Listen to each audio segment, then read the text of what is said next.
नमस्कार. मी सहआयुक्त अन्न नागपूर विभाग सचिन केदारे.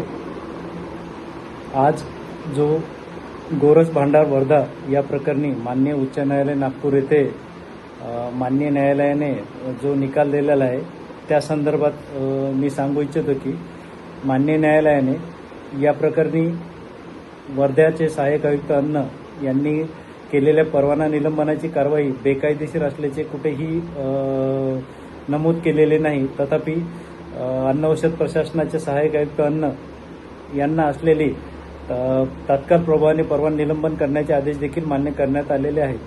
तथापि सदर प्रकरणी यापूर्वी जे पेढीच्या तपासण्या करण्यात आल्या होत्या त्या तपासणीच्या अनुषंगानं काही मुद्द्याच्या अनुषंगाने सदर पेढीस यापूर्वी सुधारणा नोटीस देण्यात आलेली नव्हती.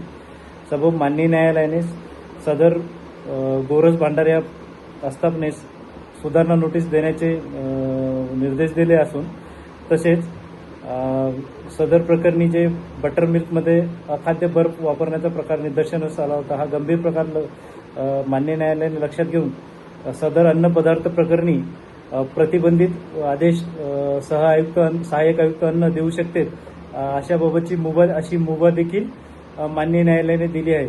त्यामुळे हे म्हणणे खरे नाही की माननीय न्यायालयाने सदर इलिगल कारवाई असल्याचे म्हटले असे कुठेही निदर्शनास येत नाही. माननीय न्यायालयाने फक्त सदर प्रकरणी गोरस भांडार यांची याचिका मान्य केली असून निलंबन मागे घेऊन त्याऐवजी सदर पेढीस सुधारणा नोटीस देण्याचे निर्देश देण्यात आलेले आहे व सदर पेढीने सदर सुधारणा नोटीसच्या अनुषंगाने त्यामधील नमूद त्रुटींची पूर्तता विहित कालावधीत म्हणजे 14 दिवसाच्या आत जर केली नाही तर त्या अनुषंगाने त्याच्यावर अन्न सुरक्षा मान्यता कायद्याअंतर्गत पुढील कारवाई जसे की परवाना निलंबन किंवा रद्द या प्रकारची कारवाई घेण्यात येणार आहे.